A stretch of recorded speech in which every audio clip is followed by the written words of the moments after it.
জানুয়ারিতে মুদ্রানীতির কিছুটা পরিবর্তন আনা হতে পারে বলে জানিয়েছে কেন্দ্রীয় ব্যাংক। বৃহস্পতিবার আন্তর্জাতিক মুদ্রা তহবিল IMF এর পঞ্চম রিভিউ মিশনের সঙ্গে বৈঠকে এই তথ্য জানায় কেন্দ্রীয় ব্যাংক। বান্ডেল থাকলে প্রতি সেনমানিতে টাকা বাঁচবে। বিকাশ সেনমানি বান্ডেল কিনে জিতুন প্রতি লেনদেনে।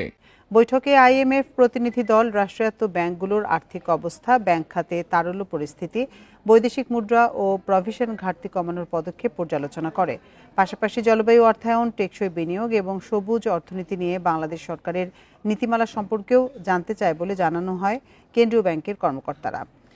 এছাড়া নিলাম প্রক্রিয়ার মাধ্যমে বাণিজ্যিক ব্যাংকগুলো থেকে $2 বিলিয়ন কেনা নিয়ে প্রশ্ন তোলে IMF। তবে গোপন থাকা খেলাপি ঋণের তথ্য প্রকাশে কেন্দ্রীয় ব্যাংকের পদক্ষেপের প্রশংসা করেছে আন্তর্জাতিক আর্থিক প্রতিষ্ঠানটি।